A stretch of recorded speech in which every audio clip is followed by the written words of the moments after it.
Hello everyone. So I hope you are liking the JEE Main one shot videos जो हम लोग आपके लिए लेके आए हैं रिसेंटली. आई होप इससे आपकी JEE Main की प्रिपरेशन में काफी अच्छी हेल्प हो रही है आपको.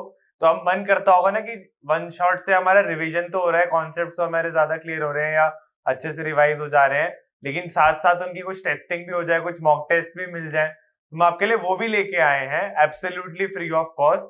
आपको नीचे डिस्क्रिप्शन में एक लिंक मिल जाएगा जहां पे आप हमारे मॉक टेस्ट सीरीज जो JEE Main and JEE advance दोनों के लिए है, उसके लिए आप फ्री ऑफ कॉस्ट रजिस्टर कर सकते हैं. उस लिंक पे जाके आप रजिस्टर करें. जैसे ही आप रजिस्टर करोगे आपको हमारे ऑनलाइन पोर्टल की डिटेल्स और उसका एक लॉगिन आईडी एंड पासवर्ड मिल जाएगा. जो इंप्रूवमेंट के एरियाज लग रहे हैं वो उसका 360 डिग्री एनालिसिस जो आपको मिलेगा उससे जज करके उनको इम्प्रूव कर लीजिए. All the best. Hello everyone, welcome to the one shot series. आज हम चैप्टर करने वाले हैं application of derivatives. And as the chapter suggest कि हमारे पास एक चैप्टर होता था जो कि होता था डेरिवेटिव्स. इस चैप्टर के अंदर उसी के ऊपर बेस्ड ऑन उसकी क्या एप्लीकेशंस है with respect to functions, with respect to the real life, वो सारी चीजें आज हम इस चैप्टर के अंदर करेंगे. अगर आपको डेरिवेटिव्स के अंदर कोई भी डाउट है तो हमने ऑलरेडी एनसीईआरटी यानी कि सीबीएसई की डेरिवेटिव्स की और इंटीग्रेशन की एक लेक्चर डाला हुआ है. इंटीग्रेशन के ऊपर लेक्चर डाला हुआ है, उसके अंदर में हमने डेरिवेटिव्स की भी बातें करी हुई है. आप उस सीरीज को भी जा करके देख सकते हो, वो आपको आई बटन के अंदर मिल जाएगी. अब जो ये पर्टिकुलर चैप्टर है that is derivatives and application of derivatives. हमें ये सोचना पड़ेगा कि डेरिवेटिव्स यूज ही क्यों होते हैं. हमें ये भी सोचना पड़ेगा कि डेरिवेटिव्स का काम क्या है. हमें ये भी सोचना पड़ेगा कि डेरिवेटिव्स को किस किस इंस्टेंसेस पर यूज किया जाता है. तो सबसे पहले अगर मैं देखता हूं कि डेरिवेटिव्स का यूज क्या है, तो सबसे पहला यूज यहां पर लिखा हुआ है that is nature of graph. Nature of graph कहने का मतलब क्या होता है कि कोई भी एक फंक्शन है उसका मैं एक ग्राफ प्लॉट करता हूं within the X and Y axes domain. Function हो सकता है at the same point of time, हो सकता है कि वो फंक्शन ना भी हो. उसका नेचर क्या है? नेचर कहने का मतलब कि वो किस स्पीड के साथ चेंज कर रहा है, इंक्रीज कर रहा है, डिक्रीज कर रहा है, या क्या हो रहा है उसके साथ में, वो चीज यहां पर लिखी जाती है with in the nature of graphs using derivatives. तो अगर वो इंक्रीज कर रहा है तो वो किस स्पीड से इंक्रीज कर रहा है, या वो डिक्रीज कर रहा है तो वो किस स्पीड से डिक्रीज कर रहा है, या कितना डिक्रीज कर रहा है. ये सारी चीजें हमको बताता है नेचर ऑफ ग्राफ. क्यों जरूरी होता है? आप बोलोगे लाइफ तो अच्छी चल रही थी इसके बाद भी. ये प्रिडिक्टेबिलिटी के लिए जरूरी होता है कि कई बारी कई फंक्शंस को हमें रैपिडली चेंज करना पड़ता है, तो हमें देखना पड़ता है कि dy बाय dx यानी कि उसका डेरिवेटिव कहां पर बहुत रैपिडली चेंज कर रहा है. जहां पर डेरिवेटिव रैपिडली चेंज कर रहा होगा, या फिर डेरिवेटिव रैपिडली बड़ा होगा, या फिर डेरिवेटिव बहुत बड़ा होगा, तो वहां पर फंक्शन रैपिडली चेंज करेगा. वहां पर फंक्शन की जो चेंज है वो क्या होगी? ज्यादा होगी. डेरिवेटिव का मतलब क्या होता है? Rate of change of the function with respect to a particular axis. अब वो dy बाय dx भी हो सकता है, dx बाय dy भी होता है. यहाँ पर रिस्पेक्ट टू पर्टिकुलर एक्सिस का मतलब ये निकलता है. तो nature of graph using derivatives मतलब कि कहीं पर अगर F dash X greater than zero है तो क्या हो जाता है? Increasing function. इसको हम इंक्रीजिंग फंक्शन लिख देते हैं, है ना. इंक्रीजिंग फंक्शन है. एफ डैश एक्स अगर लेस देन जीरो हो जाता है तो ये क्या हो जाता है? एक डिक्रीजिंग फंक्शन. फीलिंग जानना बड़ा जरूरी है कि कई बारी आपका एक इंक्रीजिंग फंक्शन ऐसा भी हो सकता है और आपका एक इंक्रीजिंग फंक्शन ऐसा भी हो सकता है. ये वाला स्लो इंक्रीज है और ये वाला रैपिड इंक्रीज है ना. यहां पर जो आएगा ये एफ वन डैश एक्स होगा और ये एफ टू डैश एक्स होगा. यहां पर हमको पता चलेगा F one dash x is less then F two dash x. क्यों? क्योंकि जी रैपिडली चेंज कौन सा कर रहा है? रैपिडली चेंज तो हमारा पहला फंक्शन कर रहा है. सेम वे डिक्रीज में भी होता है. तो नेचर हमको बताता है हमारा derivative. Moving on to the next part. क्या कहता है कि जी इंप्लीकेशंस क्या क्या होते हैं, कैसे कैसे इंप्लीकेशंस इसमें आते हैं. सबसे पहली चीज जो हम इंप्लीकेशन में देखते हैं वो होता है monotonicity. What does monotonicity mean? Monotonicity कहने का मतलब क्या होता है? If a function is always increasing और ऑलवेज डिक्रीजिंग, ऑलवेज इंक्रीजिंग और ऑलवेज डिक्रीजिंग, कोई भी फंक्शन अगर हमेशा इंक्रीज कर रहा है हमेशा डिक्रीज कर रहा है तो वो एक मोनोटोनिक फंक्शन होता है. कहने का मतलब अगर मैं इस पर्टिकुलर फंक्शन को एक्स और वाई एक्सिस पे ऐसे प्लॉट करूं तो या तो कोई फंक्शन एक ऐसा है जो हमेशा इंक्रीज कर रहा है, या फिर कोई एक फंक्शन कुछ इस तरीके का है जो कि हमेशा डिक्रीज करेगा। उसको प्लॉट करने के लिए मैं यहाँ पर ऐसा बना देता हूँ, ग्राफ बनाया मैंने सबसे पहले, एक्सेसेस बनाए एंड देन इसको इस तरीके से डिक्रीज कर दिया। ये मेरा मोनोटोनिकली इंक्रीजिंग या डिक्रीजिंग फंक्शन है। अब यहाँ पर अगर कोई मैं एक और फंक्शन बना देता हूं जो फंक्शन कुछ इस तरीके का होता है, ये function monotonically increasing and decreasing function नहीं है, ये एक बार इंक्रीज हो रहा है, एक बार डिक्रीज हो रहा है, एक बार इंक्रीज हो रहा है, एक बार डिक्रीज हो रहा है। We will not call this function as monotonic function. तो ये हमारा मोनोटोनिक फंक्शन नहीं होगा। मोनोटोनिसिटी की और भी चीजें होती हैं। मोनोटोनिसिटी क्या बोलता है जी, कि अगर मोनोटोनिसिटी कहता है कि अगर F dash X greater than 0 है, यानी कि एक इंक्रीजिंग फंक्शन है, और x1 is greater then x2, तो क्या होगा, x2 बाद में आ रहा है तो हमेशा f of x2 will be greater then f of x1। बहुत सिंपल है ना। देखो अगर एक इंक्रीजिंग फंक्शन है, आगे जाकर के बड़ा ही होता जाएगा, तो जो आगे है, जो ऑलरेडी आगे है, sorry x1 is less then x2 अगर है, जो ऑलरेडी आगे है, जो ऑलरेडी आगे रहेगा, उसकी वैल्यू क्या होगी, बड़ी होगी। तो उसका जो फंक्शन होगा उस एक पर्टिकुलर पॉइंट पर, सपोज मैं ऐसा मान लेता हूं ये मेरे पास एक्सेस है, एग्जांपल है, बहुत ही क्रूड सा एग्जांपल है, ये एक मोनोटोनिकली इंक्रीजिंग फंक्शन है, हमेशा इंक्रीज हो रहा है। यहां पर आपका x1 है, यहां पर आपका x2 है, तो जाहिर तौर की बात है कि f of x2 will always be greater then f of x1। जो बाद में आ रहा है हमेशा बड़ा रहने वाला है। तो ये कहानी बड़ी सिंपल सी हो जाती है। अब सेम वे अगर मैं दूसरा कंडीशन लिखूं कि f dash x is less then 0 and x1 is less then x2, यानी कि x2 अब बाद में आ रहा है, तो फंक्शन आगे जाने के बाद क्या हो रहा है, डिक्रीज हो रहा है। तो कहने का मतलब f of x2 should be less than f of x1। इतनी सी कहानी है कि इस तरीके का है। अब यहां पर f डैश x को एग्जिस्ट करने के लिए क्या होना चाहिए, f डैश x को एग्जिस्ट करने के लिए इस एक पॉइंट पर आपको पता होना चाहिए कंटिन्यूअस भी होना चाहिए, डिफरेंशिएबल भी होना चाहिए, दोनों ही चीजें, कंटिन्यूअस भी होना चाहिए और डिफरेंशिएबल भी होना चाहिए। ऐसा कोई भी फंक्शन होता है इसको हम बोल देते हैं स्ट्रिक्टली इंक्रीजिंग, और ऐसा कोई फंक्शन होता है इसको हम क्या बोल देते हैं, strictly decreasing. Strictly increasing and strictly decreasing हमेशा ऐसा है अगर ग्रेटर देन 0। अब अगर मान लेते हैं कि ऐसे ही एक फंक्शन है जो कि F dash X greater than equal to 0 है, ये फंक्शन क्या हो जाता है, ये फंक्शन एक तरीके से नॉन डिक्रीजिंग फंक्शन बनता है, ये नॉन डिक्रीजिंग फंक्शन बनता है। और in the contrary to it F dash X less than equal to 0 हो जाता है, तो ये क्या बन जाता है, नॉन इंक्रीजिंग फंक्शन बनता है। कहते जी हम ऐसा क्यों नहीं कह देते कि ये स्ट्रिक्टली इंक्रीजिंग और ये स्ट्रिक्टली डिक्रीजिंग है, जी देखो ऐसा भी तो हो सकता है कि लेस देन इक्वल टू 0 है, तो कहने का मतलब ऐसा कोई फंक्शन बन जाए, आगे जाकर के कांस्टेंट हो जा रहा है। 0 कहने का मतलब एफ डैश एक्स 0 कहने का मतलब एक कांस्टेंट फंक्शन, और कांस्टेंट फंक्शन तो ऐसा भी हो सकता है। नॉन इंक्रीजिंग मतलब डिक्रीज हो रहा है बट कांस्टेंट हो जा रहा है आगे जाकर के, अगेन द सेम थिंग। तो ऐसे टाइप के फंक्शंस भी क्या होते हैं, एग्जिस्ट कर रहे होते हैं। वेरी गुड, ये चीज है। ओके, मूविंग फॉरवर्ड एक क्वेश्चन डिस्कस कर लेते हैं। F of X as written over here कुछ इस तरीके का दिया हुआ है। यहां पर अगर मैं देखूं तो ये एक्स स्क्वेयर मेरा ऑलवेज पॉजिटिव रहेगा, तो culprit element for any negative solution is x minus one. So अब हम इसको लिख देते हैं, F of x is equal to x minus one upon x square, and x minus one क्या आ जाता है, मॉडुलस। ये फंक्शन ना दो पार्ट में खुलेगा, x minus one upon x square when x is greater than one या equal to one, and x minus one with a minus sign बाहर पर, और वो माइनस साइन को एक्युमुलेट करेंगे तो ये बन जाता है one minus X upon x square when x is less than equal to one या लेस देन वन। अब हमारे पास एक तरीके से ये f1x आ गया और ये f2x आ गया है।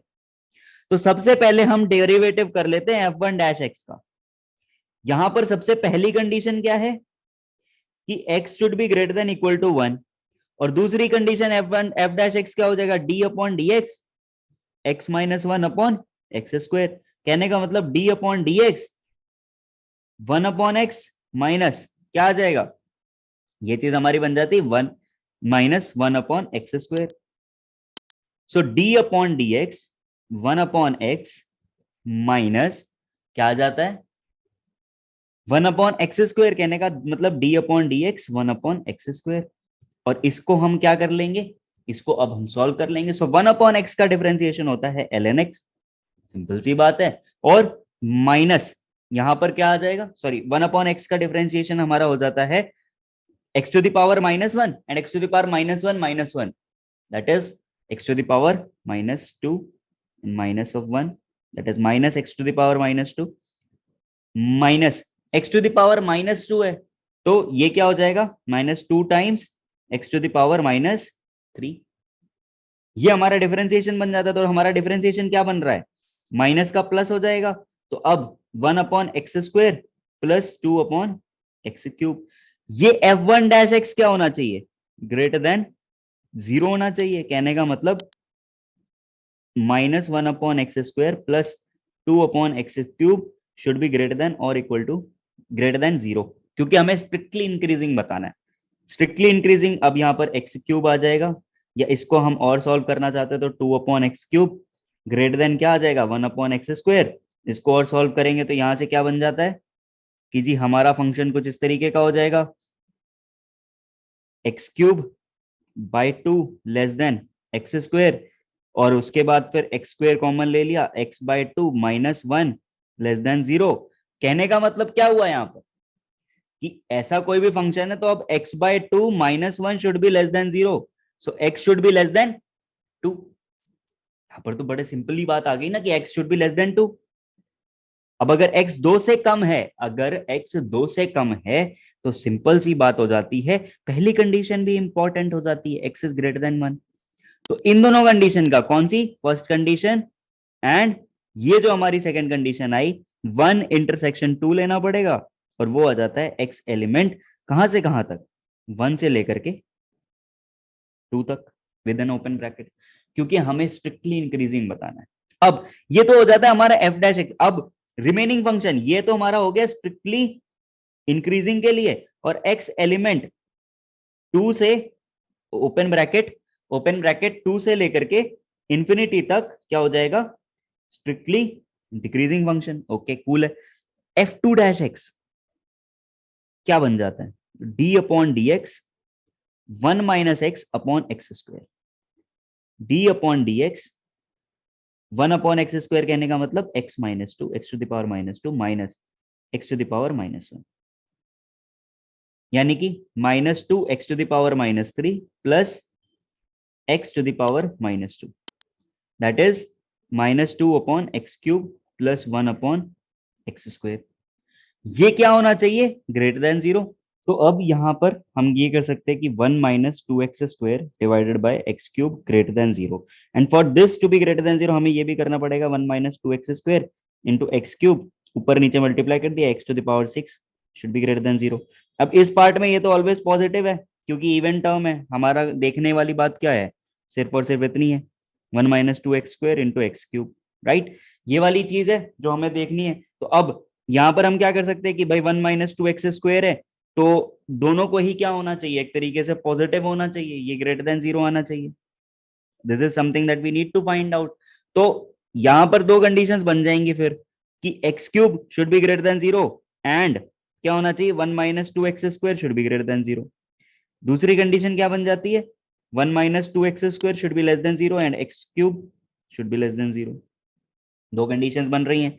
यहां पर x should be greater than 0 and यहां पर क्या आ जाएगा 1/2 x² इससे कम होना चाहिए, तो x की वैल्यू कहां से कहां होनी चाहिए, -1/√2 से लेकर के 1/√2 तक, एंड यहां पर क्या आ जाएगा x greater than 0।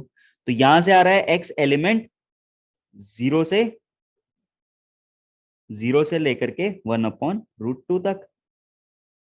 Eight the same time यहां पर भी ये कंडीशन है, तो यहां पर क्या कंडीशन है, 2x² should be less than 0, 1 should be less than 2x², x² should be greater then 1/2। So x element क्या -∞ से लेकर के 1/√2 यूनियन 1/√2 से लेकर के इंफिनिटी, इसका सॉल्यूशन ये आ जाएगा। और x³ लेस देन 0 का सॉल्यूशन होता है x इज लेस देन 0।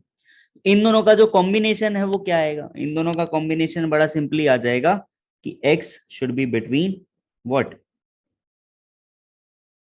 -∞ से लेकर के -1/√2 तक, ये होना चाहिए। माइनस इन्फिनिटी से लेकर के माइनस रूट टू तक, क्योंकि x इज लेस देन 0। अब हम हमारा इनिशियल देखेंगे तो वहां पर आ रहा है x should be less than -1। वहां पर क्या आ रहा था, x should be less than -1। तो अब इनका पूरा इंटीग्रेशन इंटेंशन क्या हो जाएगा, x should be less than 1 से, x should be less than 1 था इनफैक्ट।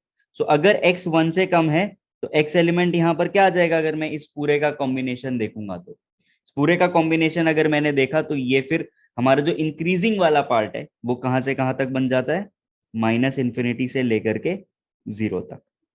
ये वाला पार्ट आ जाएगा कि हमारा माइनस इन्फिनिटी से लेकर के 0 हो रहा है।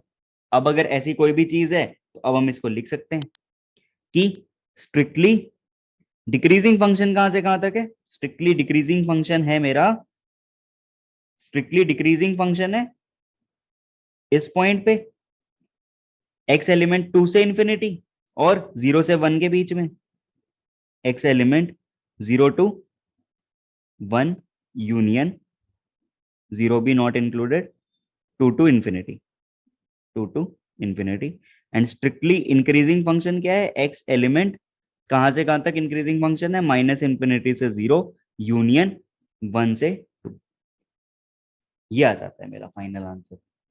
Moving on to the next part, ये क्या कह रहा है, लोकल मैक्सिमा लोकल मिनिमा क्या होता है। बहुत सिंपल सी बात है, समझना बड़ा आसान है। आपको हमेशा क्या देखना है, एफ डैश एक्स देखना है। लोकल मैक्सिमा कहने का मतलब कि आपके पास कुछ ऐसा ऐसा ऐसा ऐसा ऐसा ऐसा चीज होगा। ये अगर मैं देखूंगा तो यहां पर इस पॉइंट पर F dash x equals to 0 होता है, इस पॉइंट पर F dash x equals to 0 होता है, इस पॉइंट पर F dash x equals to 0 होता है, और इस पॉइंट पर F dash x equals to 0 होता है। इस पॉइंट पर भी F dash x equals to 0 होता है, इस पॉइंट पर भी F dash x equals to 0 होता है।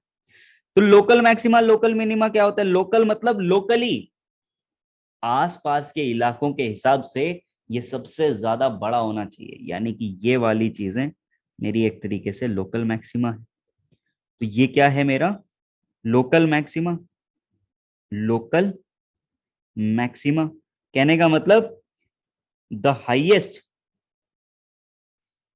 इन नेबरहुड।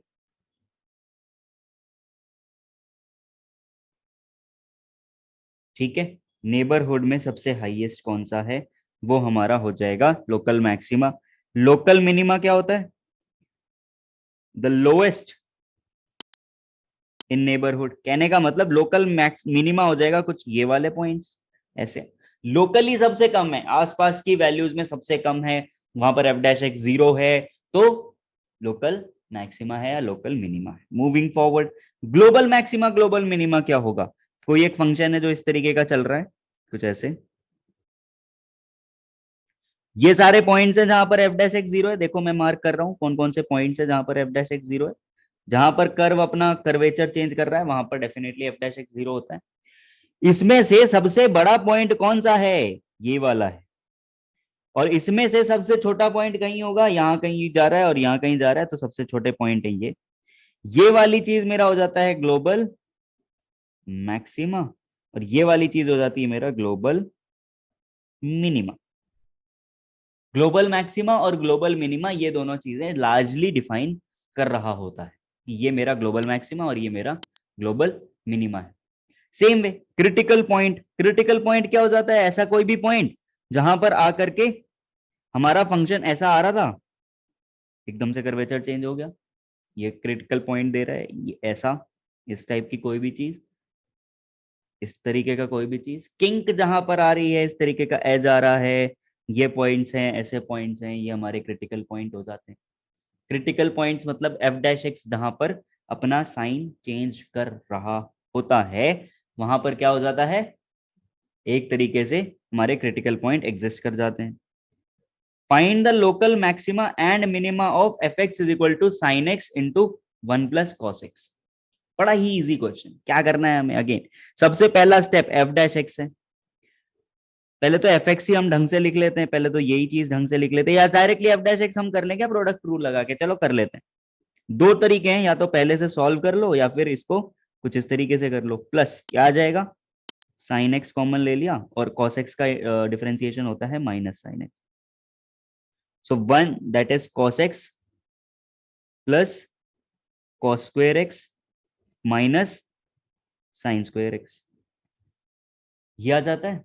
तो अब यहां से क्या बन जाता है कि cos स्क्वायर एक्स आ गया और साइन स्क्वायर एक्स आ गया है। अब इसको मैं cos स्क्वायर एक्स में क्वाड्रेटिक बना दूं क्या, minus 1 plus cos square x, that is 2 cos square x plus cos x minus 1।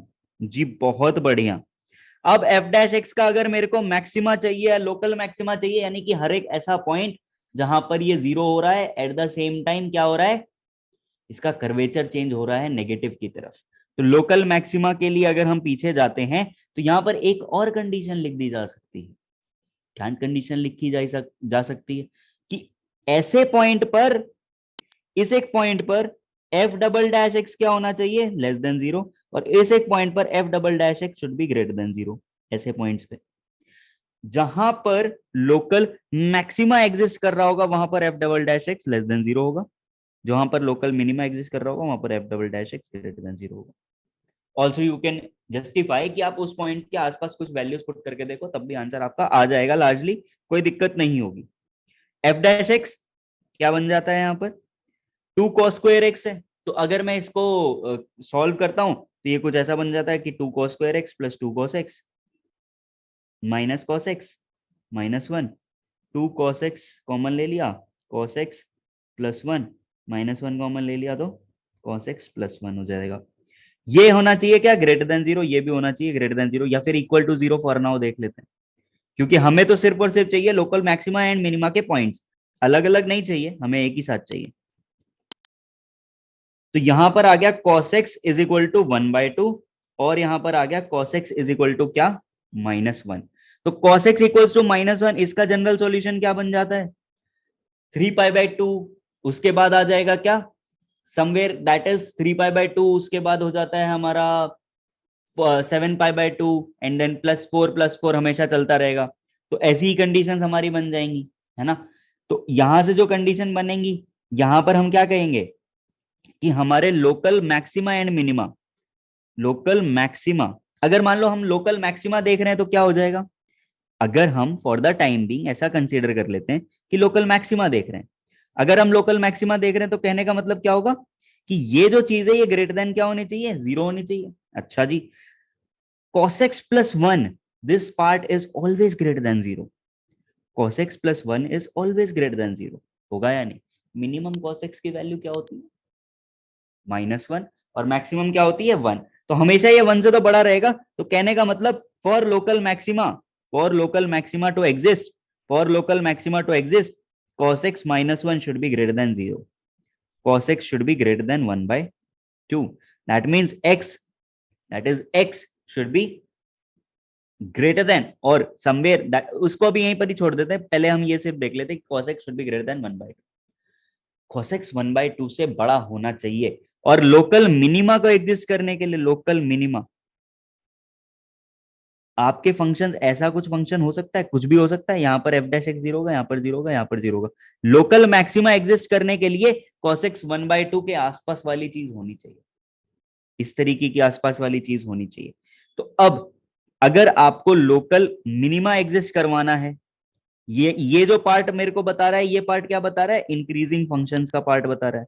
Local maxima and local minima exist करवाना है तो आपको ये दोनों चीजें क्या करनी पड़ेंगी, जीरो करनी पड़ेंगी। cos x is equal to -1, कहने का मतलब क्या हो जाएगा कि cos x आपका 1/2 कहां कहां पर होता है, π/3 पर होता है, और 2π - π/3 पे हो जाएगा। 2π - π/3 कहने का मतलब 5π/3, 9π/3 एंड सो ऑन वाली जगह पर। और cos x की वैल्यू -1 कहां कहां होती है, cos x की वैल्यू -1 होती है पाइज पे, यानी कि जीरो पे नहीं होगी क्योंकि पॉजिटिव होता है, और -1 होगी हमारी लेफ्ट हैंड साइड पर क्वाड्रेंट में, मैं इसकी बात कर रहा हूँ, क्वाड्रेंट में बात कर रहा हूँ, तो इस तरफ आपकी वैल्यू नेगेटिव होगी, that is at pi, that is at 3π, that is at 5π and so on and so fourth.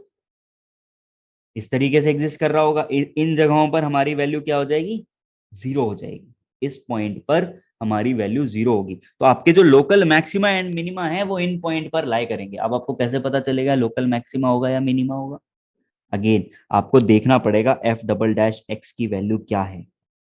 ये फाइंड आउट करके आप लोकल मैक्सिमा और लोकल मिनिमा को लोकेट कर पाओगे। This was pretty much it. आप ये बता सकते हो, आपको अगर ये बताना है कि इंक्रीजिंग फंक्शन है डिक्रीजिंग फंक्शन, तो सिंपल सी बात है कि आपको एफ डैश एक्स को क्या करना पड़ेगा, है तो जीरो ग्रेटर देन जीरो करना पड़ेगा, फिर एफ डैश एक्स को लेस देन जीरो करना पड़ेगा। ये क्या देगा, इंक्रीजिंग फंक्शन, ये क्या देगा, decreasing function. F dash x equals to zero क्या देगा, local maxima and local minima. Equal to zero ये दोनों चीजें देगा। उसको कैसे डिटरमाइन करेंगे, उसको ऐसे डिटरमाइन करेंगे कि उसके बाद यहां से आपको एफ डबल डैश एक्स देखना पड़ेगा। This is pretty much it. Moving forward, question 3 में देख लेते हैं। X square when x is less than equal to zero and 2 sin x when x is greater than zero. क्या करना है यहां पर, किस तरीके से करना है, कैसे देखना है?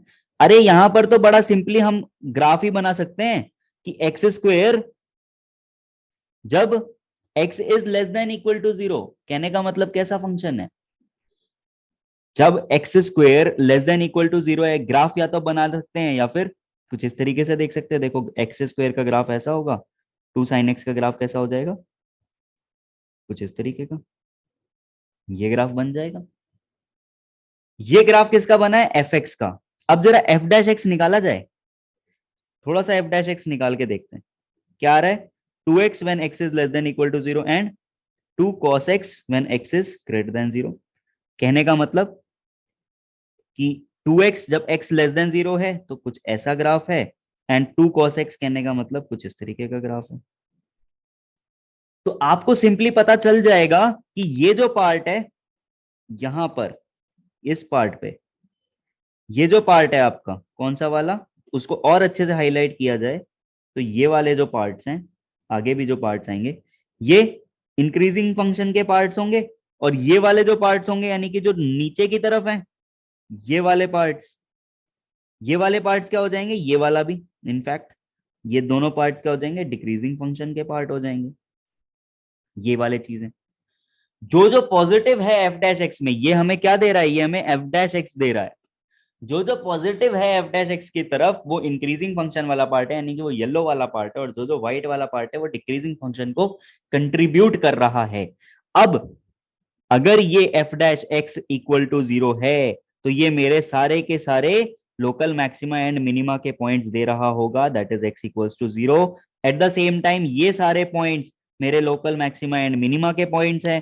कहने का मतलब 2 cos x equals to zero, that is cos x is equal to zero. कहने का मतलब कहां कहां पर, cos x equals to n pi, that is pi by 2, that is 3 pi by 2, that is everywhere like that। कहने का मतलब again 2n minus 1 या plus 1 whatever you want to write divided by 2 pi। इन जगहों पर क्या हो जाएगा, हमेशा वैल्यू जीरो होगी, और दो जीरो वैल्यूज के बीच में जितनी भी वैल्यू है, दैट इज ये पॉइंट कौन सा है, ये पॉइंट मेरा पाई बाय 2 है, ये पॉइंट मेरा 3 पाई बाय 2 है। सो अगर ये मैं लिखता हूं 2n minus one pi, 2n minus one pi by 2 से लेकर के 2n plus one pi by 2 तक, यहां पर मेरा फंक्शन क्या होगा, डिक्रीजिंग फंक्शन होगा, एंड रेस्ट एवरीवेयर मेरा फंक्शन क्या होगा, इंक्रीजिंग फंक्शन होगा। देखो ये पाई बाय 2 है, 3 पाई बाय 2 है, ये 5 पाई बाय 2 है। आगे कहानी चलती जा रही है, आगे कहानी में कोई दिक्कत नहीं आ रही है। ऐसी जगहों पर भी हमें ये पूरी ग्राफिकल एनालिसिस को ध्यान से पढ़ना पड़ेगा, ये पूरी ग्राफिकल एनालिसिस को अच्छे से देखना पड़ेगा। अब आ जाते हैं नेक्स्ट, कनकेविटी और कन्वेक्सिविटी पे। कनकेविटी और कन्वेक्सिविटी कहने का मतलब क्या होगा कि या तो फंक्शन ऐसा है या फिर फंक्शन कुछ इस तरीके का है। अगर फंक्शन ऐसा एग्जिस्ट कर रहा है तो यहां पर F dash x is greater than zero, और इस जगह पर क्या है, f dash x, F double dash x, sorry, F double dash x is less than zero. ऊपर की तरफ कोई भी है यानी कि वो एक कनकेव है, ये वाली चीज क्या है, कनकेव, और ये वाली चीज क्या है, कॉन्वेक्स। अगर कनकेव है तो हमारा क्या है, f double dash x in case of concave क्या हो जाता है, एफ डबल डैश एक्स मेरा लेस देन जीरो रहेगा। अगली हम बात करते हैं कनकेविटी एंड कन्वेक्सिविटी का। ये चीज है, और एक ऐसा फंक्शन है, दो फंक्शन है हमारे, अलग अलग कलर से उसको रिप्रेजेंट कर लेते हैं। पहला फंक्शन ऐसा है और दूसरा फंक्शन ये है। अगर ऐसा कोई भी फंक्शन है तो सबसे पहला ये वाली चीज हमारी हो जाती है कनकेव और ये वाली चीज हो जाती है हमारी कॉन्वेक्स। कनकेव कहने का मतलब ऊपर की तरफ फॉरवर्डिंग टाइप की चीज है। तो यहां पर इस एक पर्टिकुलर कंडीशन में हमारा जो एफ डबल डैश एक्स है वो क्या होता है, ग्रेटर देन जीरो। और इस कंडीशन में हमारा F double dash x is less than zero. तो कैसे पता चलेगा? एफ डबल डैश एक्स कहने का मतलब, एफ डबल डैश एक्स कहने का मतलब क्या होता है, rate of change of F dash x. देखो कन्वेक्स केस में देखना, पहले एफ डैश एक्स कैसा था, इसका टेंजेंट कैसा था, कुछ ऐसा है।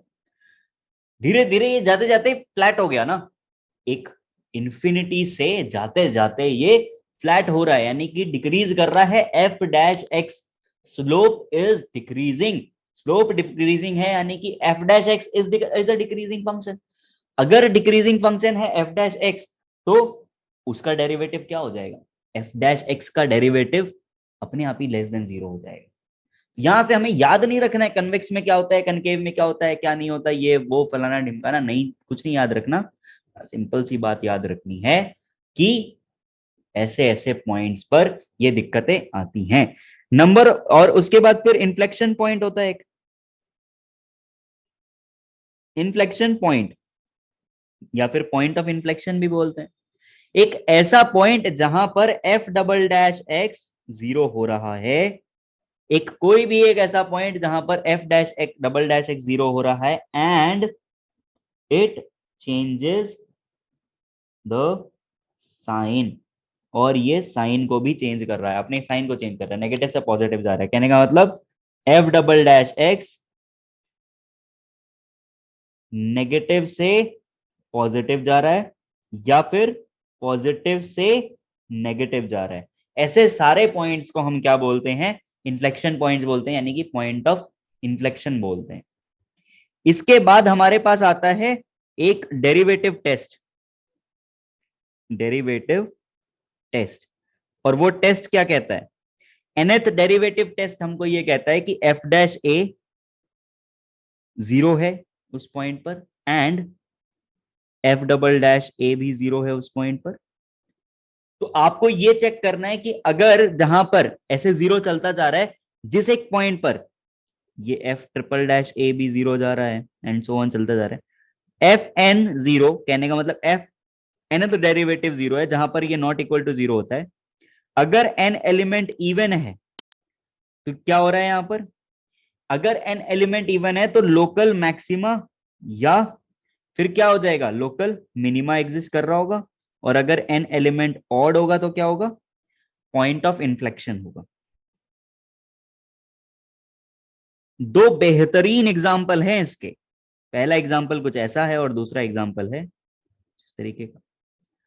सेकेंड केस में पॉइंट ऑफ इन्फ्लेक्शन है और वहां पर क्या हो रहा है कि आपका फंक्शन अपना कर्व चेंज कर रहा है, कनकेविटी से कन्वेक्स में जा रहा है। और पहला पार्ट क्या है, वहां पर हमारा एफ डैश एक्स जहां पर जीरो होता है, जहां पर भी नॉन जीरो होता है that is F double dash x, वो हमारा इवन आ रहा है क्योंकि टू सेकेंड ऑर्डर डेरिवेटिव है। सेकेंड ऑर्डर डेरिवेटिव है तो वो पॉइंट या तो मैक्सिमा होगा या फिर मिनिमा होगा। ये चीज अपन को अच्छे से समझ लेनी है। मूविंग फॉरवर्ड, इस क्वेश्चन पे मूव करते हैं, x minus one to the power 5। यहां पर अगर हम एफ डैश एक्स करेंगे तो क्या आ जाएगा जी, 5x minus one to the power 4। F double dash X करेंगे तो क्या आ जाएगा, 20x minus one to the power 3। F triple dash X करेंगे तो क्या आ जाएगा, 60x to the power minus one 2। F four times X करेंगे तो क्या आ जाएगा, 120x माइनस वन। एफ चार बार 5 बार एक्स करेंगे तो क्या आ जाएगा, 120। ये क्या आ गया, नॉट इक्वल टू जीरो। अब ये वाली चीजें x इक्वल्स टू वन पर क्या आ रही थी, जीरो आ रही थी हर जगह। At x equals to one ये वाली पॉइंट जीरो आ रहा था। अब यहां पर जहां पर n की वैल्यू 5 है वहां पर क्या हो रहा है, F N X not equal to zero हो रहा है, यानी कि x equals to one, x equals to one क्या आ रहा है, पॉइंट ऑफ इन्फ्लेक्शन। कहानी खत्म हो जाती है। x इक्वल्स टू 1 हमारा क्या हो जाएगा, पॉइंट ऑफ इन्फ्लेक्शन हो जाएगा, यानी कि एक ऐसा पॉइंट जहां पर सीरीज से मेरा डेरिवेटिव जीरो आ रहे थे, हर हर एक बार जितने बार मैं डेरिवेटिव कर रहा था हर बार वो जीरो आ रहे थे, एक जगह पर अब वो जीरो नहीं आ रहा है, वो मेरा पॉइंट ऑफ इन्फ्लेक्शन बन जाता है। मूविंग फॉरवर्ड, ये एक छोटा सा अच्छा क्वेश्चन है। Running track is 440 metre is laid around a football field as shown, find the dimension such that the area of the field is maximum. तो 440 मीटर है, अब मान लो ऐसा एक स्क्वेरिश हमारा एक रनिंग ट्रैक है जिसकी लेंथ एल है और ब्रेड्थ क्या हो जाएगी, फिर पेरीमीटर है ना, पेरीमीटर क्या होता है 440 is equal to 2 times length plus breadth, that is this, so 220 is equal to length plus breadth. So breadth is equal to 220 minus L. तो breadth क्या हो जाएगी 220 minus L और ये हो जाता है L। एरिया क्या बन जाता है 220 minus L into L, that is area is equal to 220L minus L square। इस एरिया को मुझे क्या करना है, मैक्सिमाइज करना है, that is D of area upon DL क्या हो जाना चाहिए उस पॉइंट पर, जीरो हो जाना चाहिए, क्योंकि मैक्सिमा या मिनिमा निकालना और यहां पर सिर्फ मैक्सिमा ही पॉसिबल है। तो 220 minus L that is F dash X लेना है, तो 220 minus 2l should be equal to 0, l should be equal to 110, और अगर l 110 हो गया तो ब्रेड्थ भी आपका 110 आ जाएगा। ये दोनों पॉइंट्स पर क्या हो जाएगा, हमारा एरिया मैक्सिमम हो जाएगा। This was pretty much it, easy question था काफी। आगे आ जाते हैं टेंजेंट्स एंड नॉर्मल। तो अगेन कोई भी मेरा एक कर्व है, ये बात हमने पहले भी करी है और बहुत इजी होती है ये बात, कि फंक्शन का जो टेंजेंट होता है यानी कि उसका जो स्लोप है यही मेरा क्या होता है एफ डैश एक्स होता है at X not comma Y not, X not comma Y not, यही होता है मेरा स्लोप। तो यहां पर अगर मैं dy बाय डी एक्स निकालूं तो यही मेरा क्या आता है एफ डैश एक्स और यही मेरा हो जाता है slope, right. So x minus X not, या ऐसा कह लो कि आपको अगर स्लोप निकालना है इस एक पॉइंट पर तो आपको यह पता चल जाएगा कि y minus Y not is equal to dy by D x x minus X not at X not comma Y not. ये आपकी किसकी इक्वेशन बन जाएगी, टेंजेंट की इक्वेशन बन जाएगी, राइट। ये आपकी एक टेंजेंट की इक्वेशन बन जाएगी। अब m1 into M two is equal to -1, ये किसकी कंडीशन होती है, परपेंडिकुलर लाइंस की कंडीशन होती है। तो अगर मेरे को m2 निकालना है और वो m2 मेरा क्या है, नॉर्मल है, तो वो क्या हो जाएगा -1/m1, और m1 यहां पर मेरा क्या है, टेंजेंट है, दैट इज माइनस dx/dy। तो ये अगेन क्या बन जाता है y minus Y not is equal to minus dx/dy into X minus X not. ये मेरी बन जाती है नॉर्मल की इक्वेशन। कितना आसान है, सिर्फ इतनी सी चीज याद रखनी कि टेंजेंट क्या होता है, नॉर्मल क्या होता है, एंड बाकी चीजें आपकी अपने आप ही सॉर्टेड हो जाती हैं। अब इस एक चीज पर एक क्वेश्चन दिया हुआ है, find the equation of the tangent and normal at X not Y not on the curve this. इस कर्व पर मुझे क्या चाहिए, टेंजेंट की इक्वेशन चाहिए। तो मैं पहले इस कर्व को डिफरेंशिएट करता हूं। कैसे डिफरेंशिएट करेंगे, 2/3 एक्स बाय ए माइनस 1 प्लस 2/3 Y by B minus 1/3, sorry 1/3, and then 1/b dy by dx, यहां पर भी आएगा 1/a, दैट इज 3। ठीक है, ऐसा कुछ बन जाता है। ओके, सो अब हम इसको क्या लिख सकते हैं, 2/3a a by x raise to power 1/3, that is quite true, raise to power 1/3 plus 2/3b b by y raise to power 1/3 dy by dx is equal to क्या हो जाना चाहिए, इस एक पॉइंट पर ही तो आना चाहिए ना, dy बाय dx यहां पर इक्वल्स टू 0 इक्वल्स टू 0। अब आपको सिर्फ और सिर्फ dy बाय dx की वैल्यू चाहिए, क्या चाहिए, dy बाय dx की वैल्यू क्या हो जाएगी, dy बाय dx की वैल्यू यहां से dy बाय dx की वैल्यू बड़ी सिंपली क्या बन जाती है कि सबसे पहले आपने क्या किया, इसको उधर ट्रांसफर कर दिया, 2/3a by x raised to power 1/3 with a minus sign upon 2/3b b by x raised to power 1/3, ऐसा कुछ कुछ, राइट।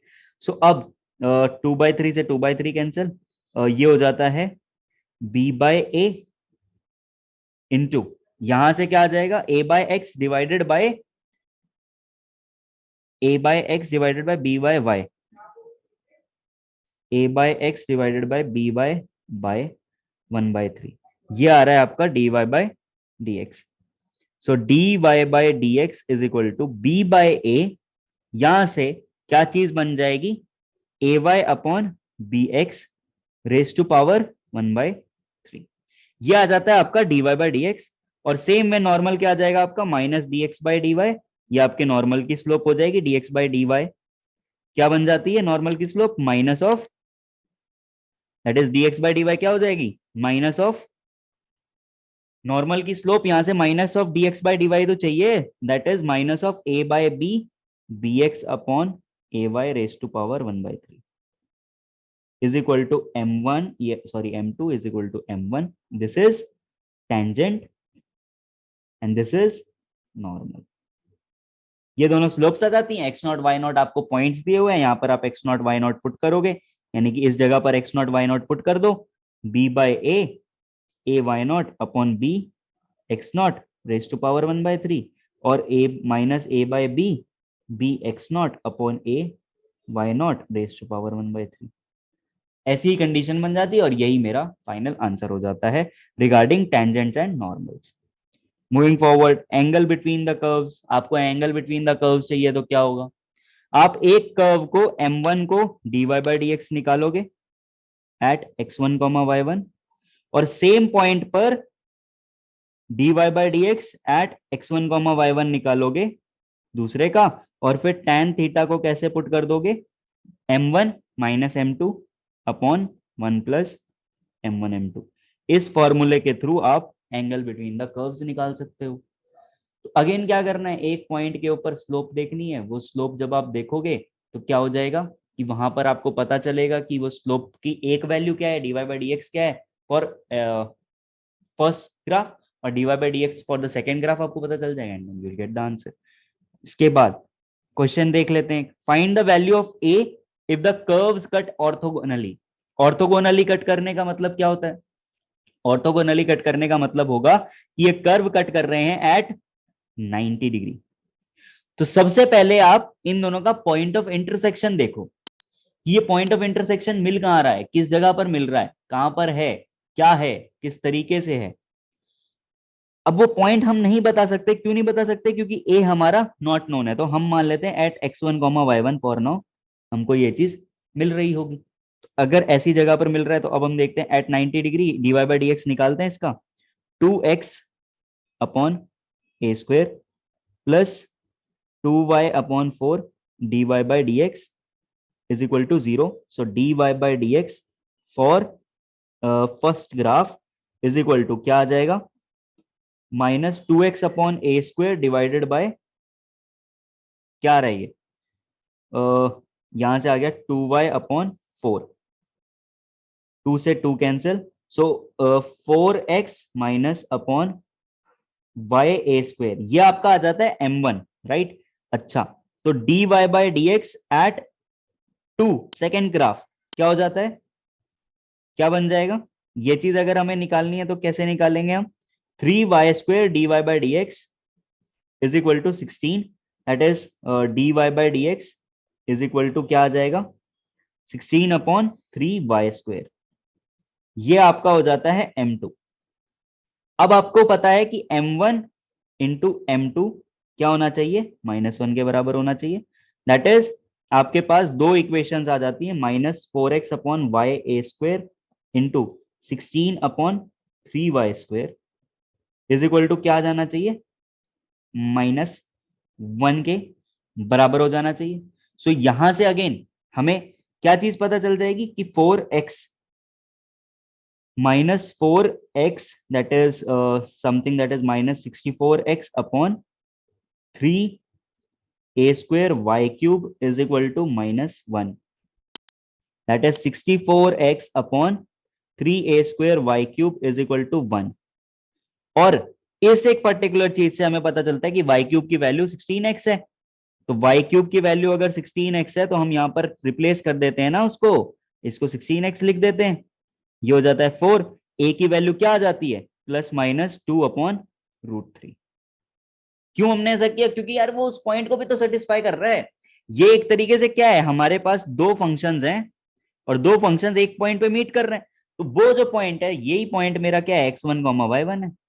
और यही पॉइंट अगर मेरा x1, y1 है तो यानी कि वो दोनों चीजों को मीट कर रहा होगा। तो यहां पर जब मैंने ये x1, y1 लिखा ना, अगर आपको कंफ्यूजन हो रहा है तो आप इसको x1 और y1, इसको आप y1 लिख दो, इसको भी आप y1 लिख दो, इसको x1 लिख दो, इसको y1 लिख दो, इसको x1 लिख दो, ऐसे करके आप इसको चेंज कर दो।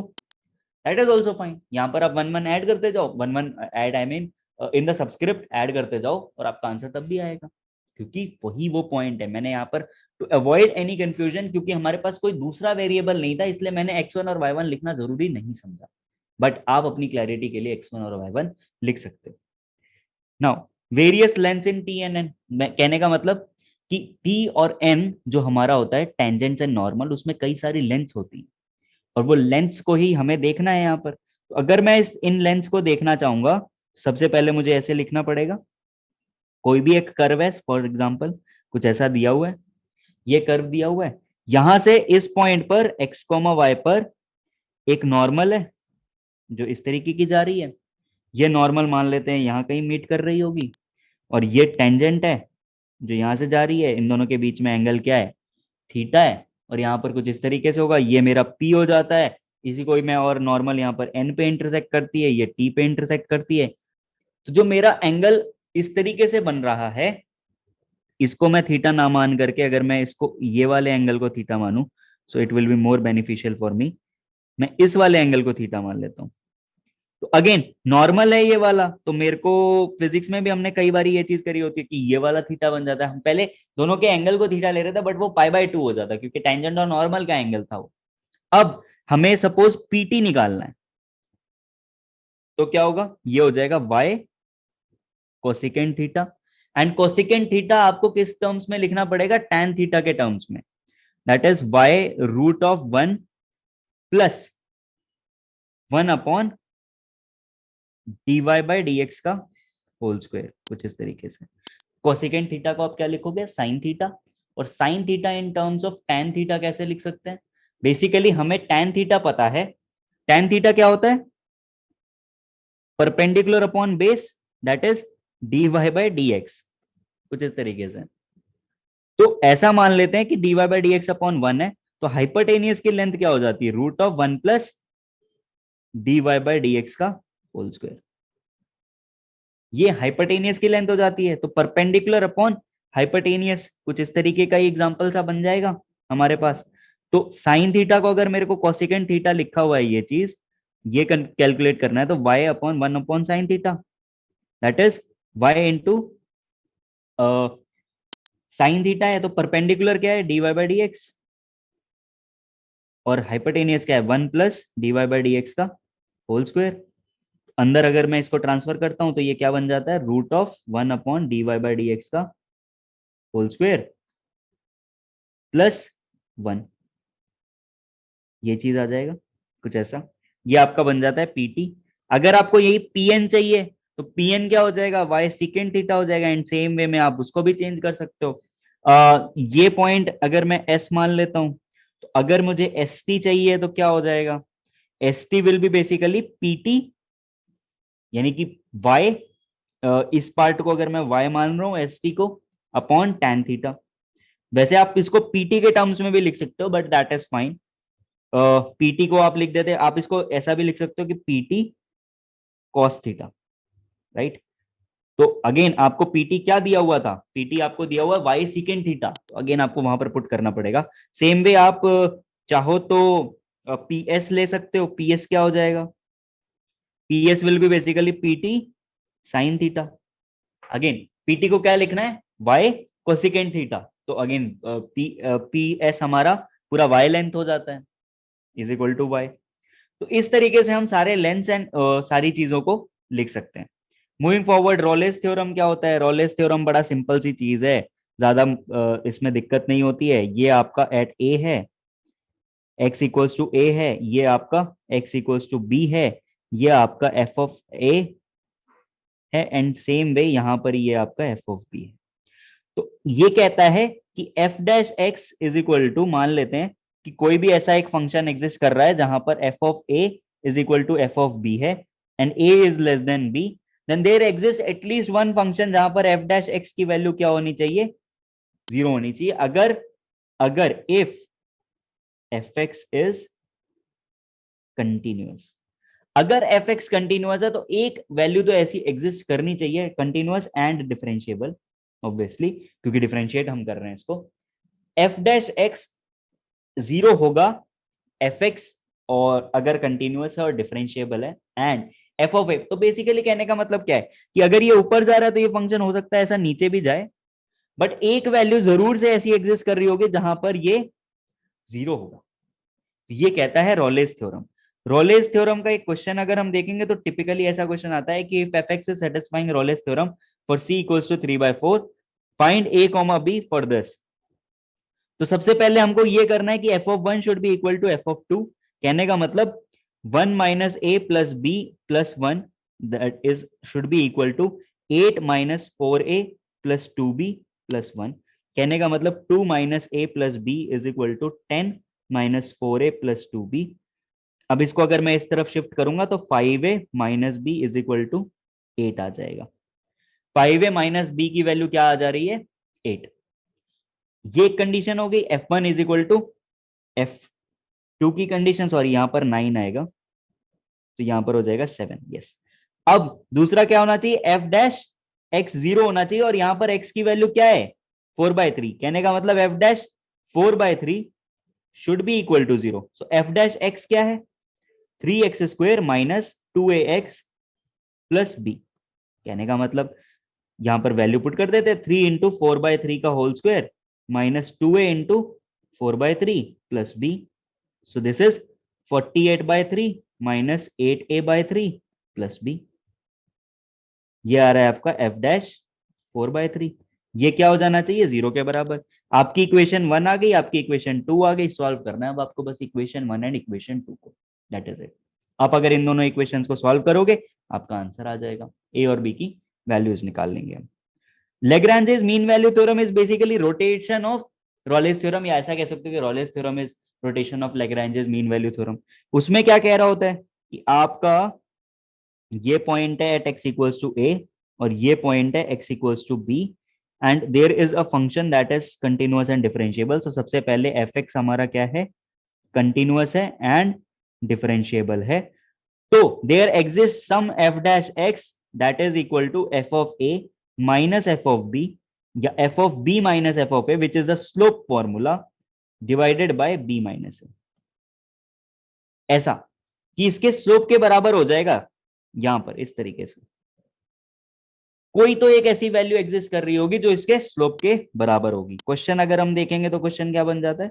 हमें वेरीफाई करना है यहां पर LMBT f ऑफ 2। तो सबसे पहले f डैश x हम अगर इसका निकालते हैं 4x माइनस 5। अब अगर f ऑफ 2 देखेंगे तो क्या आ जाएगा? 4 minus 10 plus 4 that is rather 2 into 4, 2 into 4 minus 5 into 2 that is 10 plus 4 that 8 plus 4 this is 2, and f of 4 क्या बन जाता है? f of 4 बन जाता है 2 into 4 का square that is 16 that is 32 minus 20 plus 4, कहने का मतलब 16। सो f डैश x क्या होना चाहिए? f of 4 minus f of 2 divided by 4 minus 2। कहने का मतलब 16 minus 2 divided by 2 that is 7। f dash x की वैल्यू 7 आनी चाहिए इस एक रेंज के बीच में। 4x माइनस 5 क्या हो जाना चाहिए? 7 के बराबर। 4x क्या हो जाना चाहिए? 12 के बराबर। x क्या हो जाना चाहिए? 3 के बराबर। ये बिल्कुल एग्जिस्ट कर रहा है। LMBT is satisfied. क्यों? क्योंकि एक पॉलीगन है and polygon is always differentiable and continuous in x element r। एक पॉलीगन की ये खास बात होती है कि वो डिफरेंशिएबल भी होता है, कंटिन्यूअस भी होता है। कहां पर? x एलिमेंट r में। क्वेश्चन 10 हमें बताना है कि नंबर ऑफ रूट्स कितने हैं।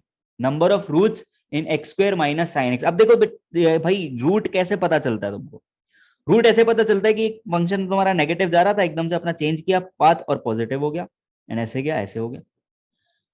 तो अगर आपके दो एफ डैश एक्स आ रहे हैं और आपको ऐसा कुछ पता चल रहा है कि इंक्रीजिंग डिक्रीजिंग फंक्शन हो रहा है एंड एवरीथिंग लाइक दैट, तो आपको ये चीज पता चल जाएगी कि हाँ आपका जो फंक्शन है वो कहाँ जा रहा है। देखो कई टाइप के फंक्शंस हो सकते हैं। सपोज मैंने एक इंस्टेंस ले रहा हूँ कि हमेशा एफ डैश एक्स अगर नेगेटिव से पॉजिटिव जा रहा है, दैट रियली डजंट मीन कि हमारा एक रूट एग्जिस्ट कर रहा होगा। जैसे कि ये फंक्शन देखो, यहां पर एफ डैश एक्स जीरो है, यहां पर एफ डैश एक्स जीरो है, बट क्या इन दोनों के बीच में कोई भी रूट एग्जिस्ट करता है? नहीं, बिल्कुल नहीं एग्जिस्ट कर रहा, कोई भी रूट नहीं एग्जिस्ट कर रहा है। बट इस ऐसा हो सकता है, एक ऐसा केस आ सकता है डेफिनेटली कि यहां पर एक ऐसा फंक्शन जा रहा होगा और ऐसा होगा, इन दोनों के बीच में एक रूट एग्जिस्ट कर रहा है। क्या दिक्कत है? दोनों के बीच में एक रूट एग्जिस्ट कर रहा है, that is fine, that is completely fine, कोई दिक्कत नहीं है। अगर हमारा यहाँ पर एफ ऑफ एक्स, सबसे पहले हमें देखना पड़ेगा कि हमें ऐसा कुछ दिया हुआ है, F x sine x minus cos x, कुछ इस तरीके का हमें फंक्शन दे रखा है। अगर हम एफ डैश एक्स देखते हैं तो ये क्या बन जाता है? 2x minus sine x minus x, that is x cos x plus sine x. Sine x से sine x cancel, 2x minus x cos x, कहने का मतलब x into 2 minus cos x, ये आ जाता है एफ डैश एक्स। तो देखो एफ डैश एक्स जीरो कब होगा? F dash x equals to zero कब होगा? सिर्फ और सिर्फ कहां पर? एक्स इक्वल्स टू जीरो पर। क्यों? क्योंकि ये पार्ट नेवर जीरो है। अगेन रीजन क्या है? Maximum value of cos x that can be, वो तो वन ही होती, तो ये हमेशा यहीं पर रहेगा। तो कहने का मतलब क्या है? सिर्फ एक जगह पर ये फंक्शन जीरो हो रहा है। अब वो मैक्सिमा हो सकता है, मिनिमा हो सकता है। देखो दो कंडीशन है, अगर एक जगह पर जीरो हो रहा है तो फंक्शन कैसा हो सकता है? ऐसा हो सकता है। दूसरी कंडीशन कहती है फंक्शन ऐसा हो सकता है। तीसरी कंडीशन कहती है फंक्शन ऐसा भी हो सकता है। चौथी कंडीशन कहती है कि फंक्शन ऐसा भी हो सकता है। इसके अलावा कोई और कंडीशन एग्जिस्ट नहीं करती है। इसके अलावा कोई और फंक्शन कंडीशन एग्जिस्ट नहीं करती है कि जहां पर आपका फंक्शन या तो ऊपर पॉजिटिव की तरफ से आ रहा था ऊपर ही चला जाएगा, नेगेटिव की तरफ से आ रहा था नीचे चला जाएगा नेगेटिव की तरफ, एंड सेम वे बाकी साइड भी ऐसा ही होगा। तो अगर ये 4-5 कंडीशन हमारी एग्जिस्ट करेंगी या एग्जिस्ट करती हैं, तो आगे जब हम जाएंगे तो कैसे देखेंगे इस पर्टिकुलर फंक्शन को कि कहां कहां पर हमारा रूट एग्जिस्ट करेगा या कहां पर नहीं एग्जिस्ट करेगा। अगर एक ही जगह पर एफ डैश एक्स जीरो है, f dash x equals to zero at x equals to zero, f x क्या है एक्स इक्वल्स टू जीरो पर? F x at x equals to zero क्या है? अगर मैं इसकी वैल्यू देखूंगा तो एक्स इक्वल्स टू जीरो पर वैल्यू आ जाएगी -1। -1 है value at x equals to zero. यहां पर हमारा फंक्शन क्या कर रहा है? जीरो हो रहा है। एफ डबल डैश एक्स देखते हैं क्या आ रहा है। एफ डबल डैश एक्स अगर मैं कैलकुलेट करूंगा तो आएगा 2 minus cos x, 2 minus cos x, and आगे क्या आ जाएगा? 2 minus cos x plus x into that is sine x. 2 minus cos x and x sine x, ये आ जाएगा। सो अब अगर मैं इस चीज को देख रहा हूं तो यहां पर at x equals to zero f double dash zero क्या होगा? 2 minus 1 plus zero that is 1। क्या आ रहा है? F double dash zero is greater than zero, कहने का मतलब मिनिमा एग्जिस्ट कर रहा होगा। मिनिमा एग्जिस्ट कर रहा होगा कहने का मतलब क्या हुआ? कुछ फंक्शन ऐसा होगा, क्योंकि और कहीं ये जीरो नहीं हो रहा है, और कहीं पर भी ये जीरो एग्जिस्ट नहीं हो रहा है, तो ऐसा कुछ फंक्शन होगा। तो आपके पास कितने रूट्स आ जाते हैं? दो रूट्स। एक ही जगह मिनिमा है। हम कैसे कंक्लूड करा हमने कि एक ही जगह मिनिमा है? क्योंकि यहां पर पता ही था कि एक्स इक्वल्स टू जीरो सिर्फ एक ही सॉल्यूशन है जहां पर एफ डैश एक्स जीरो हो रहा है। एक बहुत सिंपल सा फ्लो चार्ट बनाना होता है हमें। एफ एक्स देखा, एफ डबल डैश एक्स आया, F double dash x, F single x sorry, F dash x को जीरो पुट किया, वहां से एफ डैश एक्स को अगर मैंने जीरो पुट किया, यहां से दो ब्रांचेस निकल जाएंगी, एफ डबल डैश एक्स और एफ डबल डैश एक्स की। ग्रेटर देन जीरो हुआ तो मिनिमा है, लेस देन जीरो हुआ तो मैक्सिमा है। बस इतना ही चीज याद रखनी है। अगर एक मिनिमा एग्जिस्ट कर रहा है तो यानी कि ये फंक्शन कुछ ऐसा है, और अगर एक मैक्सिमा एग्जिस्ट कर रहा होगा तो फंक्शन ऐसा होगा। एक ही एक मैक्सिमा है। बाकी टाइम पर वैल्यू वापस से जाकर के नेगेटिव या पॉजिटिव हो जाएगी। ठीक है, so this was pretty much it from our part and I hope हमने ज्यादातर कॉन्सेप्ट्स को कवर कर लिया होगा। अगर आपको फिर भी कोई हेल्प चाहिए please know us in the comment below and please comment. तो ये पूरा पार्ट है डिफरेंशिएशन का, एप्लीकेशन ऑफ डेरिवेटिव्स का।